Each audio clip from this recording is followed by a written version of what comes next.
Everyone, आज का जो हमारा टॉपिक है वो है वेक्टर। आज के लेक्चर में हमने चैप्टर नंबर 2 को स्टार्ट किया है, ठीक है, और वो है वेक्टर। इस चैप्टर में हम कोशिश करेंगे कि जो सब कुछ बेसिकली आपको बताया जाए, ठीक है।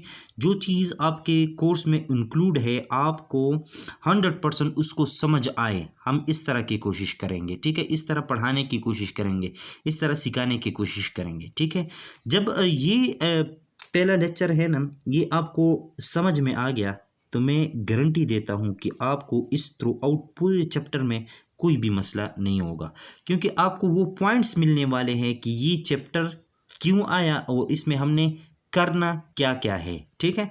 इस लेक्चर में हम सारी वो बातें डिस्कस करेंगे। बढ़ते हैं अपने टॉपिक की तरफ। देखें, पहले चैप्टर में हमने पढ़ा था, या फिजिक्स के इंट्रोडक्शन में हमने पढ़ा था कि फिजिक्स साइंस की वो ब्रांच है जो मैटर के साथ डील करता है मोर क्वांटिटेटिवली और लेस डिस्क्रिप्टिवली।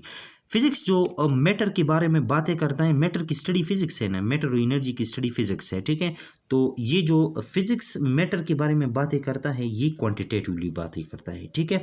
और क्वांटिटेटिवली बातें करने के लिए इसको फिजिकल क्वांटिटी की ज़रूरत थी। फिजिकल क्वांटिटीज़ का कंसेप्ट फिजिक्स ने दे दिया, और फिजिकल क्वांटिटीज़ को हम जान चुके हैं कि इसके दो मेन टाइप्स है, बेसिक फिजिकल क्वांटिटीज़ और डिराइव फिजिकल क्वांटिटी। इसकी डिफिनीशन पर नहीं जाते, पिछले चैप्टर में हमने डिटेल से इसको डिस्कस किया है, ठीक है।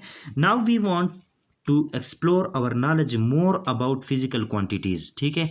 अब हम ये चाहते हैं कि पहले चैप्टर में जो हमने फिजिकल क्वांटिटीज़ को पढ़ा है अब उस नॉलेज को एक्सप्लोर किया जाए, उस नॉलेज में थोड़ा सा इजाफा हो, हम इस चैप्टर में ये चाहते हैं, ठीक है। For that purpose we are going to introduce the concept of vector and scalar quantities, ठीक है। मैं रीड कर आपको इसलिए सुनाता हूँ क्योंकि इसका आपको PDF फॉर्म में मिल जाएगा, ठीक है। उसका मैं आपको अगले लेक्चर में तरीका बताऊंगा कि कैसे आपको अप्रोच होगी इस PDF फॉर्म की तरफ, ठीक है। तो देखें, वेक्टर क्वांटिटीज़, हम अपना नॉलेज एक्सप्लोर करना चाहते हैं फिजिकल क्वांटिटीज़ के हवाले से, ठीक है। तो हमने स्टार्ट लिया वेक्टर क्वांटिटीज़ से। Vector quantities are those physical quantities for complete description of which two things is necessary, two things is must that you have to know, ठीक है। और वो दो चीज़ें क्या है, एक है मैग्नीट्यूड और एक है डायरेक्शन। मैग्नीट्यूड का आपको पता है कि मैग्नीट्यूड क्या होता है, लेकिन खैर फिर भी हम एक्सप्लेन करते हैं कि मैग्नीट्यूड क्या होता है। मैग्नीट्यूड एक ऐसे चीज़ का नाम है जो दो चीज़ों से बना हुआ है। मैग्नीट्यूड एक ऐसी चीज़ का नाम है जो दो चीज़ों से बना हुआ है, और वो कौन सी चीज़ें हैं, एक इसमें नंबर होता है और दूसरा इसमें होता है उस नंबर के साथ proper unit. A number with proper unit is called magnitude. देखें, ये 15 एक नंबर है, साथ में लिखा है न्यूटन, तो ये यूनिट है। अब ये दोनों चीज़ें मिलकर आपको एक चीज़ देता है और वो है मैग्नीट्यूड। तो 15 न्यूटन रिप्रेजेंट करता है magnitude of what, magnitude of force, क्योंकि न्यूटन किस चीज़ का मैग्नीट्यूड यूनिट है, फोर्स का। तो 15 न्यूटन रिप्रेजेंट करता है मैग्नीट्यूड ऑफ फोर्स। इस तरह जो 15 मीटर है, 15 नंबर है, और मीटर जो है ये यूनिट है लेंथ का, तो ये किस चीज़ की मैग्नीट्यूड को रिप्रेजेंट करता है, मैग्नीट्यूड ऑफ लेंथ को रिप्रेजेंट। इस तरह 37 नंबर है और सेंटीग्रेड टेम्परेचर का यूनिट है, तो मैग्नीट्यूड ऑफ टेम्परेचर को रिप्रेजेंट करता है। बहुत ही आसान, बहुत ही बेसिक चीज़ें हैं, ठीक है, बिल्कुल भी आपने टेंशन नहीं लेनी। अच्छा, वेक्टर्स की क्वांटिटी में एक मैग्नीट्यूड की ज़रूरत होती है, एक डायरेक्शन की ज़रूरत होती है। मैग्नीट्यूड को समझा लिया, अब डायरेक्शन को समझने की कोशिश करते हैं, वो क्या है। देखें, डायरेक्शन क्या होता है, जब आप किसी चीज़ का मैग्नीट्यूड बताएं ना और साथ में उसका डायरेक्शन से क्या मुराद है, आप किसी रेफरेंस के हवाले से उसको बताएं। मतलब क्या कि मैं आपको कहता हूं कि भाई 15 newton force in downward direction, 15 newton force in upward direction, 15 newton force with respect to you in left direction, 15 newton force with respect to you in right direction. तो देखें, मैं आपको मैग्नीट्यूड भी बता रहा हूँ, साथ साथ डायरेक्शन भी बता रहा हूँ। तो जिस क्वांटिटी के लिए मैग्नीट्यूड भी बताया जाए और डायरेक्शन भी बताया जाए, उसको हम कहते हैं वेक्टर क्वांटिटीज़, ठीक है। देखें, it is the reference of certain angles और left right upward downwards with respect to some point. अब देखें, आप मेरे सामने खड़े हैं, मैं आपको कहता हूं कि आप 15 न्यूटन फोर्स अप्लाई करें with respect to you in right direction, ठीक है। तो आप अपनी जो आपका राइट डायरेक्शन होगा आप उसमें 15 न्यूटन फोर्स अप्लाई करेंगे, तो यही है डायरेक्शन, ठीक है। या अगर हम पेपर में बताते हैं, पेपर पर लिख कर बताते हैं कि भाई डायरेक्शन मेंशन करो, तो फिर हम एंगल का सहारा लेते हैं।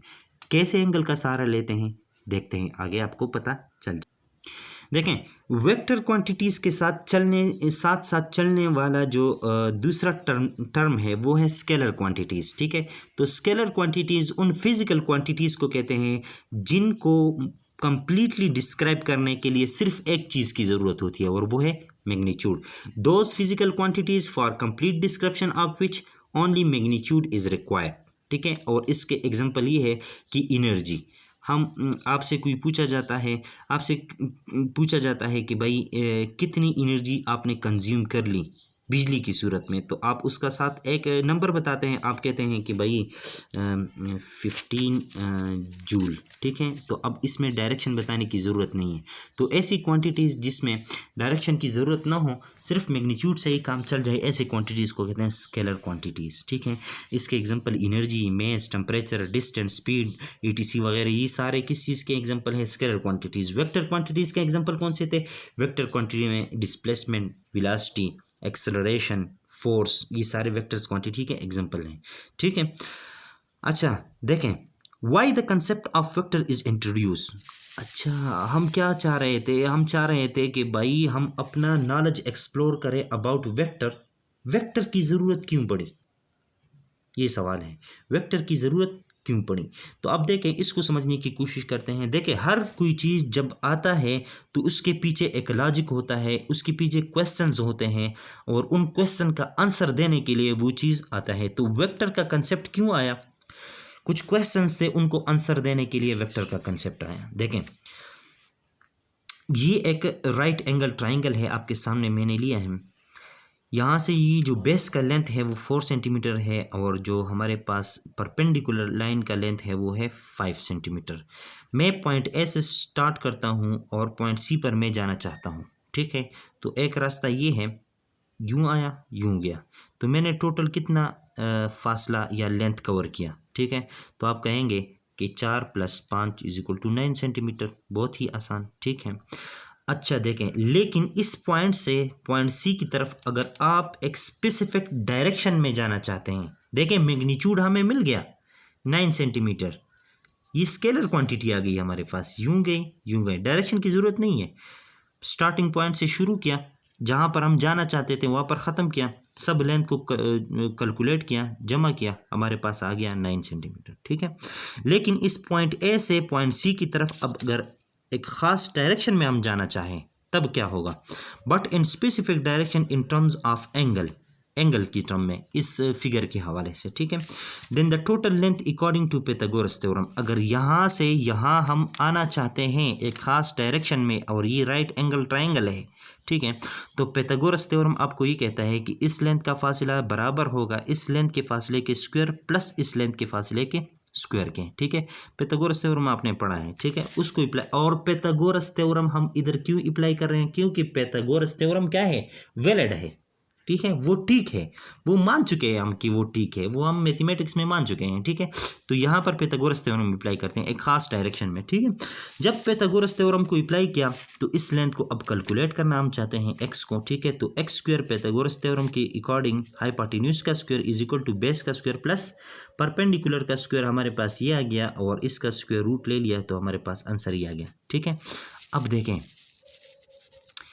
पहले जो हमें आंसर मिल रहा था स्टार्टिंग पॉइंट से इन पॉइंट पर वो 9 सेंटीमीटर था, लेकिन जब हम किसी ख़ास डायरेक्शन में जाना चाहते हैं तो हमें इतना मिलता है, इतना डिस्प्लेसमेंट मिलता है, ठीक है। तो एक ख़ास डायरेक्शन में एक ये मसला दरपेश आ रहा था, इस मसले को दूर करने के लिए वेक्टर का कंसेप्ट आया, ठीक है। So in specific direction the length from A to C is changing. देखें, स्पेसिफिक डायरेक्शन में आपने ओरिजिनल डायरेक्शन में कुछ और था और स्पेसिफिक डायरेक्शन में कुछ और है, ये मसला आ रहा था। स्पेसिफिक डायरेक्शन को जब हम ऐड करते हैं, डायरेक्शन को ऐड करते हैं, तो रिजल्ट पे फ़र्क पड़ता है, ठीक है। तो ऐसा क्यों हो रहा था? इस क्वेश्चन का जवाब देने के लिए वेक्टर का कंसेप्ट आया, ठीक है। Now the length from A to C, उस रेक्टेंगल में ए से सी तक का जो लेंथ था from A to C is changing. Now the length from A to C in specific direction is a vector quantity which is displacement. अब देखें, मैंने कहा वेक्टर की एग्जांपल में कौन कौन से आ रहे हैं, डिस्प्लेसमेंट भी आ रहा है। अब ए से सी तक एक खास डायरेक्शन में जो क्वांटिटी हमारे पास आ रही है, क्वांटिटी कौन सी होती है, नंबर और उसका यूनिट साथ, और वेक्टर क्वांटिटी कौन सी, उस मैग्नीट्यूड यानी कि नंबर, उसके साथ उसका यूनिट और प्लस डायरेक्शन। अब ए से सी तक का जो हमारे पास लेंथ आ रहा था, चूंकि एक खास डायरेक्शन में आ रहा है और उसको हम कहते हैं डिस्प्लेसमेंट। और उस डायरेक्शन को कैसे रिप्रेजेंट किया जाता है, अब देखें, इसको हम लेफ्ट राइट अप और डाउनवर्ड से रिप्रेजेंट नहीं कर सकते, इसको हम इन टर्म्स ऑफ एंगल रिप्रेजेंट करेंगे। और ये एंगल होता है राइट एंगल ट्राइंगल में 45 डिग्री का, और उसको हमने रिप्रेजेंट किया इधर, इन direction of which is 45 degree and magnitude of which is 6.40 centimetre. ठीक है, तो ये वेक्टर के कंसेप्ट को इंट्रोड्यूस करने के पीछे एक इन वजूहात में से एक वजह ये भी थी। ठीक है, अभी आपको क्लियर हुआ होगा कि वेक्टर का कंसेप्ट क्यों आया। ठीक है, अच्छा बढ़ते हैं नेक्स्ट पेज की तरफ, और उसमें क्या है वो देखते हैं। देखें, नेचर का ये कानून है ना, नेचर का ये कानून है कि जब तक आप क्वेश्चन नहीं करेंगे आपके जहन में चीज़ें नहीं आएगी। ठीक है, आप अभी से क्वेश्चन स्टार्ट करें खुद से कि मेरा इस दुनिया में आने का मकसद क्या है, तो आपको डिफरेंट क्वेश्चंस का डिफरेंट आंसर मिलने शुरू हो जाएंगे। तो इसी तरह एक चीज़ जब इंट्रोड्यूस हो जाता है, जब आगे से कोई क्वेश्चन आते हैं, ठीक है, और साइंस की बुनियाद ही यही है और इंसानियत की बका भी इसी क्वेश्चन करने में है। ठीक है, देखें सॉरी, साइंस को इंट्रोड्यूस करने का जो मेन वजह है ना, वो ये है कि हम पिछले चैप्टर में हमने इंट्रोड्यूस किया है, हमने इस बार बात की है डिटेल से कि वाई और how and how, in question का आंसर देने के लिए साइन वजूद में आ गया। ठीक है, अब उस बात पर डिटेल में नहीं जाते हैं, अपनी इस टॉपिक को मद्देनज़र रखते हुए आगे बढ़ते हैं, फिर आगे बढ़ जाएगी। लेकिन देखें, क्वेश्चन यहाँ पर भी हो रहा है, if vector quantity is just described by magnitude and direction, then why there is a complete or whole chapter in first year physics? बात ये है कि अगर वेक्टर क्वांटिटी इतने सिंपल्स है कि जब सिर्फ इसको हम मैग्नीट्यूड और डायरेक्शन से डिफाइन कर सकते हैं, तो क्यों ज़रूरत पेश आ गई कि एक पूरा चैप्टर इंट्रोड्यूस करवाया है फर्स्ट ईयर की फिजिक्स में? ये भी एक क्वेश्चन है ना। ठीक है, अच्छा देखा हमने इस एग्जांपल में, हमने ये देखा कि जब हम क्या करते हैं, जब हम मैग्नीट्यूड वाइज उसको ऐड करते हैं तो उसका जवाब आता है 9 सेंटीमीटर। लेकिन जब हम ज्योमेट्री को देखते हैं, पाइथागोरस थ्योरम दरअसल में ज्योमेट्री ही है, ज्योमेट्री की देखते हैं तो हमारे पास आंसर कुछ और आता है, और वो है 6.40 मीटर। ठीक है, तो उस क्वेश्चन का आंसर भी यही है। देखें, मतलब ये कि वेक्टर को ऐड करने का, सब्ट्रैक्ट करने का तरीक़ा बिल्कुल अलग है किस चीज़ से, स्केलर को ऐड करने से और मल्टीप्लाई करने से, सब्ट्रैक्ट करने से। देखें, स्केलर क्वांटिटी कौन सी होती है, जिसका सिर्फ हमारे पास क्या होता है, मैग्नीट्यूड होता है, जिसका हमारे पास क्या होता है, सिर्फ मैग्नीट्यूड होता है, डायरेक्शन नहीं होता। 15 न्यूटन प्लस 15 न्यूटन हमें देता है 30 न्यूटन। ठीक है, लेकिन अभी पिछले एग्जांपल या देखें, 4 centimetre plus 5 centimetre is equal to 9 centimetre, पिछले एग्जांपल में हमने देख लिया। ठीक है, लेकिन जब एक स्पेसिफिक डायरेक्शन में, जब वेक्टर का कंसेप्ट आता है ना, स्पेसिफिक डायरेक्शन विद मैग्नीट्यूड, अब अगर हम इन दो वेक्टर को ऐड करें तो इसका रिजल्ट वो नहीं आता जो स्केलर से आ रहा था। ये 4 सेंटीमीटर था इसका मैग्नीट्यूड, और ये 5 सेंटीमीटर था इसका मैग्नीट्यूड, और रिज़ल्ट हमारे पास क्या रहा था, इसका रिज़ल्ट हमारे पास आ रहा था एक स्पेसिफिक डायरेक्शन में 6.40। ठीक है, तो अब देखें, हम वेक्टर को उस तरह ऐड या सब्ट्रैक्ट या मल्टीप्लाई या डिवाइड इस तरीके से नहीं कर सकते। डिवाइड के बारे में मैंने कहा, लेकिन डिवाइड इस तरह नहीं है। हम ऐड सब्ट्रैक्ट और क्या नहीं कर सकते, ऐड और मल्टीप्लाई इस तरह नहीं कर सकते जिस तरह हम स्केलर को ऐड मल्टीप्लाई या सब्ट्रैक्ट करते हैं, ठीक है। उस तरह वेक्टर को हम नहीं कर सकते, ठीक है, क्योंकि क्वांटिटीज़ में यही एक खूबी है कि ये सब्ट्रैक्ट भी हो, मल्टीप्लाई भी हो और ऐड भी हो, लेकिन वेक्टर को ऐसा नहीं किया जा सकता, ठीक है। अब वेक्टर को ऐड करने का, सब्ट्रैक्ट करने का और मल्टीप्लाई करने का अलग तरीका होना चाहिए, ठीक है। और फर्स्ट ईयर की फ़िज़िक्स में इन तरीक़ों को सीखने के लिए पूरा चैप्टर कायम किया गया है, ठीक है, इन बातों को सीखने के लिए, ठीक है। लेक्चर के स्टार्ट में मैंने कहा था कि अगर आप ये वाला लेक्चर डिटेल से समझें तो आपको पूरे चैप्टर में कोई मसला नहीं होगा। और वो बात इधर मैं अगर उस पर रोशनी डालूँ वो ये है कि इस पूरे चैप्टर में हमने वेक्टर अलजेब्रा को सीखना है। किस चीज़ को? वेक्टर अलजेब्रा को। वेक्टर अलजेब्रा से क्या मुराद? वेक्टर अलजेब्रा से मुराद ये है कि हमने वेक्टर अलजेब्रा कि हमने वेक्टर को ऐड कैसे करना है, ऐड हमने उसको कैसे करना है, सब्ट्रैक्ट हमने उसको कैसे करना है, मल्टीप्लाई उसको हमने कैसे करना है।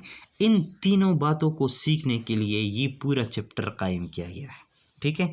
अब आपको अंदाज़ा हुआ होगा कि इस पूरे चैप्टर में हमने करना क्या है। सिर्फ एडिशन सीखनी है वेक्टर की, मल्टीप्लिकेशन और सब्ट्रैक्शन सीखनी है, बस। इस चैप्टर का खुलासा ख़त्म, ये चैप्टर पूरा हो गया। अब आप जब वेक्टर की एडिशन सीखोगे, सब्ट्रैक्शन सीखोगे, मल्टीप्लिकेशन सीखोगे तो आपको कन्फ्यूजन नहीं होगी कि यार ये मैं कर क्या रहा हूँ, क्योंकि आपका आइडिया क्लियर हो गया, ठीक है, कि इस चैप्टर में मैंने करना ही क्या है, ठीक है। तो ये वो बात थी, ठीक है। बढ़ते हैं नेक्स्ट पेज की तरफ और देखते हैं उसमें क्या हो रहा है।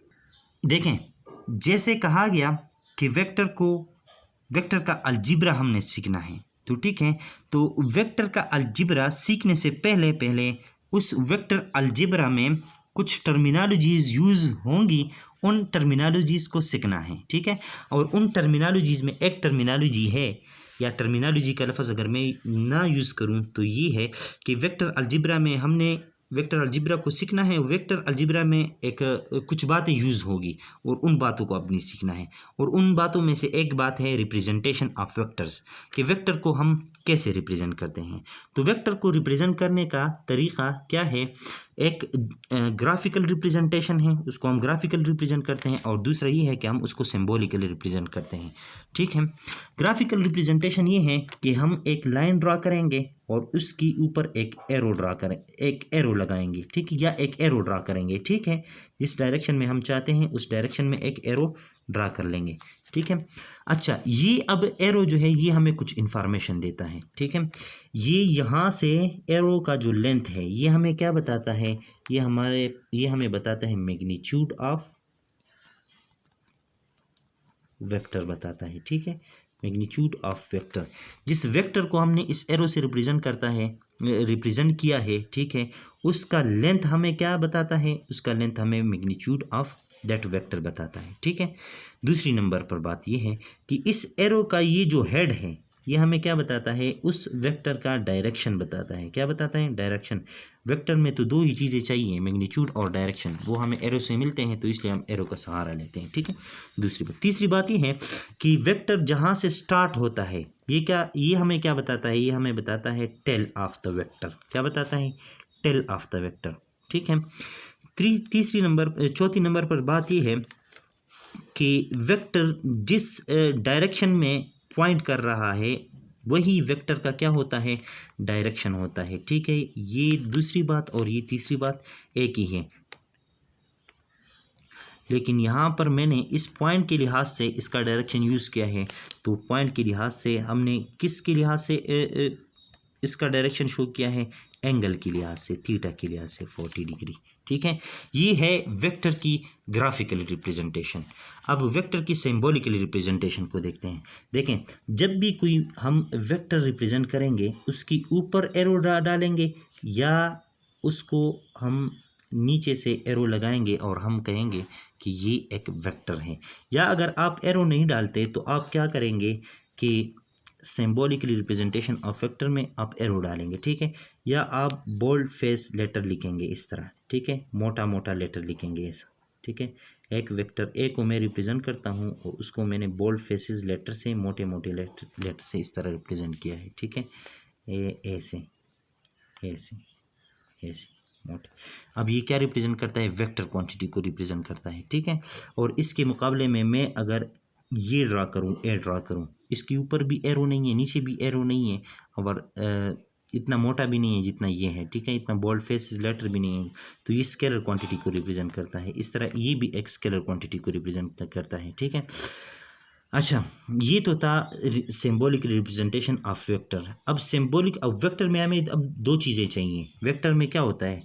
एक डायरेक्शन भी होता है, एक मैग्नीट्यूड भी होता है, ठीक है। तो अगर हम वेक्टर को ऐसे रिप्रेजेंट करते हैं तो इसका डायरेक्शन कहाँ होगा और इसका मैग्नीट्यूड कहाँ होगा, इस बात को हम इधर देखते हैं। Symbolically representation of magnitude. अब देखें, एक वेक्टर को मैंने ऐसे रिप्रेजेंट किया, ठीक है, लेकिन ये पूरा फॉर्म नहीं है वेक्टर को रिप्रेजेंट करने का। वेक्टर में दो चीज़ें होती हैं ना, मैग्नीट्यूड होता है, डायरेक्शन होता है। देखें तो आपके पास आ जाएगा मैग्नीट्यूड ऑफ वेक्टर को हम इस तरह वो वेक्टर लिखेंगे, ऊपर एरो शेरो नहीं डालेंगे, उसके साइड से दो लाइन ड्रा करेंगे इस तरह पैरेलल, ठीक है। तो ये लाइन क्या रिप्रेजेंट करता है? मैग्नीट्यूड। क्या रिप्रेजेंट करता है जी? मैग्नीट्यूड को रिप्रेजेंट करता है, ठीक है। और इसको हम मॉडुलस कहते हैं। Modulus of A gives us magnitude of A, ठीक है। अब मैग्नीट्यूड का तो हमें पता चल गया। अब हम क्या करेंगे? हम उसका डायरेक्शन भी जानना चाहते हैं कि भाई डायरेक्शन कौन सा है, क्योंकि वेक्टर में तो दो ही चीज़ें होती है, एक मैग्नीट्यूड होता है और एक मैग्नीट्यूड होता है, एक डायरेक्शन। तो अगर मैं कंप्लीटली एक वेक्टर को रिप्रेजेंट करना चाहूँ तो ये वो वेक्टर आ गया is equal to magnitude of that vector, और साथ में मैं लिखूँगा एक यूनिट वेक्टर। क्या ये यूनिट वेक्टर क्या करेगा? ये हमें बताएगा डायरेक्शन ऑफ वेक्टर ए। तो ये सिंबॉलिकली रिप्रेजेंटेशन है, ठीक है। वेक्टर की सिंबॉलिकली रिप्रेजेंटेशन, वेक्टर को सिंबॉलिकली इस तरह रिप्रेजेंट, मॉडुलस से उसका मैग्नीट्यूड रिप्रेजेंट किया जाता है। इस यूनिट वेक्टर, एक लेटर लिखते हैं, उसके ऊपर कैप डालते हैं, ये डायरेक्शन को रिप्रेजेंट करता है, ठीक है। अच्छा, क्योंकि हमने वेक्टर अलजेब्रा को सीखना है इस चैप्टर में, और उसमें हमें जो टर्मिनोलॉजीज चाहिए थी वो हमने देख ली कि वेक्टर को रिप्रेजेंट कैसे करते हैं, ग्राफिकली और सिंबॉलिकली, ठीक है। अब हमें एक चीज़ की और ज़रूरत है, और वो है कार्टेशियन कोऑर्डिनेट सिस्टम। क्या चीज़ जी? Cartesian coordinate system. Cartesian coordinate system उस सिस्टम को कहते हैं जिसमें दो लाइन आपस में परपेंडिकुलर होते हैं। क्या होते हैं? दो लाइन आपस में परपेंडिकुलर होते हैं, जहाँ पर वो इंटरसेक्ट करते हैं उसको हम ओरिजिन कहते हैं। जो हॉरिजॉन्टल लाइन होता है उसको हम एक्स एक्सिस कहते हैं, और जो वर्टिकल लाइन होता है उसको हम वाई एक्सिस कहते हैं। और इन दोनों लाइंस को मिलकर कलेक्टिवली कहते हैं कार्टेशियन कोऑर्डिनेट सिस्टम, ठीक है। इन तीनों बातों का सहारा लेंगे हम वेक्टर अलजेब्रा को सीखने के लिए, कि एक कार्टेशियन कोऑर्डिनेट सिस्टम का और एक रिप्रेजेंटेशन ऑफ वेक्टर का, और इसमें ज़्यादातर रिप्रेजेंटेशन ऑफ वेक्टर ये वाला यूज़ होगा, ठीक है। मिलते हैं नेक्स्ट लेक्चर में, और तब तक के लिए अपना भी ख्याल रखिएगा, और अपने इस यूट्यूब चैनल का भी ख्याल रखिएगा। और इसका PDF फॉर्म जो है मैं आपको बताऊंगा नेक्स्ट लेक्चर में। एक ये लेक्चर होगा और साथ दूसरा लेक्चर भी होगा, वो आपको PDF फॉर्म में मिल जाएंगे, और उसका अप्रोच मैं आपको बताऊंगा कि कैसे अपने अप्रोच करना है सेकंड लेक्चर में। तब तक के लिए खुदा हाफिज़।